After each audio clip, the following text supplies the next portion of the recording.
नगराध्यक्ष पद आणि 30 कोटी रुपये द्या, ठाकरेंच्या शिवसेनेचे उमेदवार संदेश पारकरांनी मला ऑफर दिली, नितेश राणेंचा गंभीर आरोप। नितेश राणे डरपोक, त्यांच्यात हिंमत असेल तर मी 30 कोटी मागितल्याचा पुरावा द्यावा, अर्ज मागे घेतो, अन्यथा नितेश राणेंनी पालकमंत्रीपदाचा राजीनामा द्यावा, संदेश पारकरांचं चॅलेंज। शहाजी बापूंच्या कार्यालयामध्ये एलसीबी आणि निवडणूक आयोगाचा छापा, भाजपला पराभव दिसल्यामुळेच ही कारवाई, शहाजी बापूंचा आरोप। तर सांगोल्यामध्ये भाजप आणि शेकापच्या प्रचार कार्यालयाची सुद्धा तपासणी। सूडबुद्धीनं नाही तर तक्रारी आल्यानंतर कारवाई करावी लागते, कुणी सत्तेत आहे किंवा सत्तेबाहेर याच्यावरून धाड ठरत नसते, शहाजी बापूंच्या कार्यालयावरील तपासणीवर मुख्यमंत्र्यांचं भाष्य।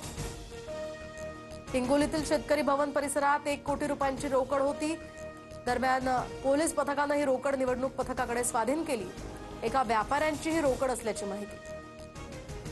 अजितदादा आणि शिंदेंसह 20 नेत्यांच्या अडचणी वाढल्या, मतदारांना प्रलोभनं देण्याच्या वक्तव्यांची निवडणूक आयोगाकडून गंभीर दखल, संबंधित ठिकाणच्या जिल्हाधिकाऱ्यांकडून आयोगानं तात्काळ अहवाल मागवला।